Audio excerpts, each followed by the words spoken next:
إلى يافع بلاد الكرام نرسل تهنئة عاجلة ونبارك لبدر التمام حسين الساعدي وهلا، ونبارك لبدر التمام حسين الساعدي وهلا.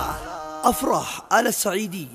هذه التهنئة لفخامة العريس الغالي حسين عبد القوي السعيدي بمناسبة زفافه الميمون، فألف مليون مبارك. مقدمة من حسين بن علوي الكلدي وناصر بن ياسر المحرمي ويوسف بن سمير المحرمي وعبد الرحمن العفيفي، كما هي إهداء خاص من وكالة الهاشمي للسفريات والسياحة لصاحبها أحمد بن علوي الهاشمي، عدن التواهي. للتواصل 772 02 12 82.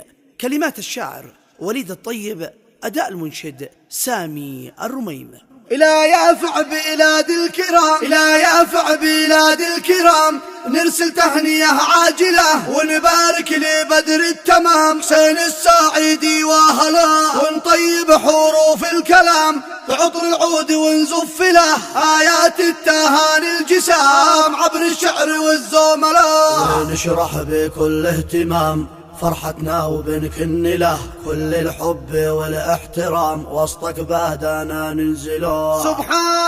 سبحان من كاسه بالوقار وبالخلق الحسن كمله، يا البدر السعيد الأغر يهناك الحياة المقبلو، يهناك الحياة المقبلو. ضيفك يوم عرسك عبر بجواء البلاد كاملة، ومزن الغفين انهمر والأرواح متفائلة، وعم السعدي جو وبر وغطى البحر من ساحله، يهنك يا حسين اللقاء بالخل الذي اشتقت له، يا من حست أعلى وسام بالأخلاق والمرجلة، يا رمز الوفا والنقاء طيبك تضرب الأمثلة، في يافع كالد أو رصد قدرك ما حدا يجهله، خنك حسين الكالدي بالحظ الذي وصلت له. أحمد علاوي الهاشمي خط الحب لك وارسله، ناصر ياسر المحرمي بث السعد لك واشحله، عبد الرحمن بن العفيف لجلك كل شي يبذله، وعبر يوسف المحرمي عن حبك ذي في داخله، والكل يا حسين والكل يا حسين هنوك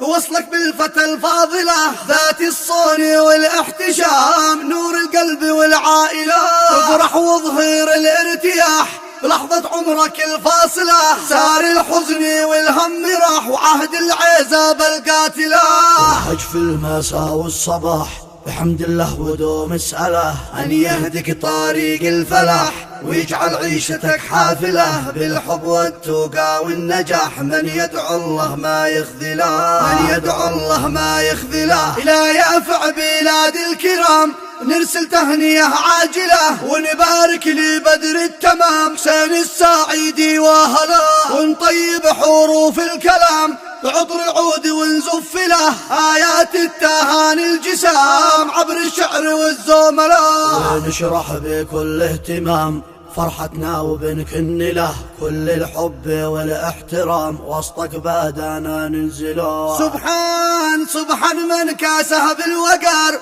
وبالخلق الحسن كمله، يا البدر السعيد الأغر يهناك الحياة المقبلو، يهناك الحياة المقبلو. ضيفك يوم عرسك عبر بجواء البلاد كاملة، ومزن الغفين انهمر والأرواح متفائلة، وعم السعدي جو وبر وغطى البحر من ساحله، يهنك يا حسين اللقاء بالخل الذي اشتقت له، يا من حست أعلى وسام بالأخلاق والمرجلة.